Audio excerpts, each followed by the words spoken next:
ಕಂಪನಿಯಲ್ಲಿ ಉದ್ಯೋಗ ದೊರೆತಿದೆ. ಚಪ್ಪಾಳೆ ಬರಲಿ ಎಲ್ಲರಿಂದ. ಪ್ರಶಾಂತ್ ಕುಮಾರ್ HDFC ಬ್ಯಾಂಕ್ನಲ್ಲಿ ಉದ್ಯೋಗ ಲಭಿಸಿದೆ. ಪ್ರಶಾಂತ್ ಕುಮಾರ್ ಅವರ ನಂತರ ಚಂದನ್ ಎಥ್ನೋಟೆಕ್ ಕಂಪನಿಯಲ್ಲಿ ಉದ್ಯೋಗ ಲಭ್ಯವಾಗಿದೆ.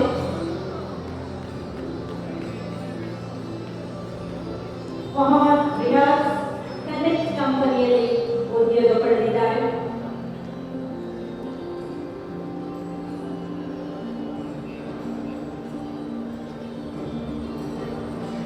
Zubair Pasha Musashi India private limited ಕಂಪನಿಯಲ್ಲಿ ಉದ್ಯೋಗ ಪಡೆದಿದ್ದಾರೆ.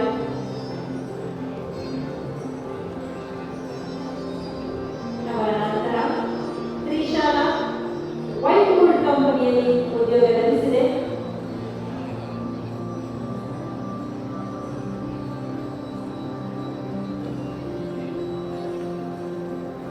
ತ್ರಿಶಾಲಾ ವೈಟ್ವುಡ್ ಕಂಪನಿಯಲ್ಲಿ ಉದ್ಯೋಗ ದೊರೆತಿದೆ.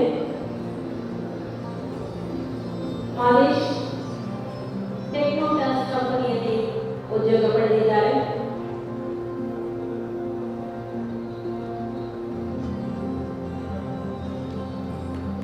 Arun Kumar HDFC life insurance ಕಂಪನಿಯಲ್ಲಿ ಉದ್ಯೋಗವನ್ನು ಪಡೆದಿದ್ದಾರೆ.